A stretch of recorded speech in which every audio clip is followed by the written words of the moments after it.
Nitrogen स्थिरीकरण के बारे में पढ़ेंगे। नाइट्रोजन स्थिरीकरण दो प्रकार का होता है, एक होता है अजैविक और एक होता है जैविक नाइट्रोजन स्थिरीकरण।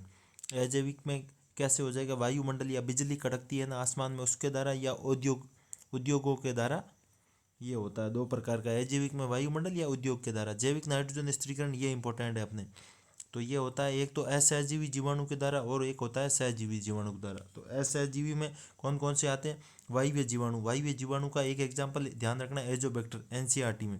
दूसरा है अवायवीय जीवाणु, ये है क्लोस्ट्रीडियम का।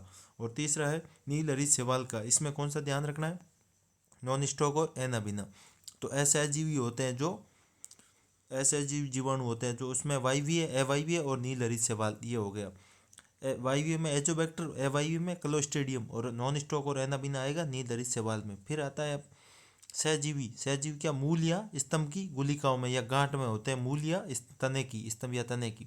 सहजीवी में रूट नोड्यूल जो जो जड़ में होंगे वो कौन से होंगे, राइजोबियम में ब्रेडी राइजोबियम, ये ध्यान रखना, जो जड़ में होंगे। और तनों में कौन सा होगा, एजो राइजोबियम, तनों में होगा एजो राइजोबियम। और जड़ में राइजोबियम या ब्रेडी राइजोबियम, ब्रेडी राइजोबियम या ब्रेडी राइजोबियम। ये किस में होगा, ये रूट नोड्यूल्स में होता है, मूल गुलिकाओं में होता है, जड़ में।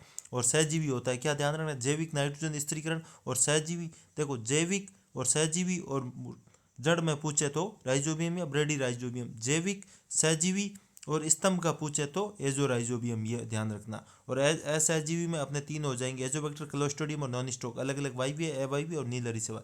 और औद्योगिक हो जाएगा वो अजैविक नाइट्रोजन स्थिरीकरण हो जाएगा।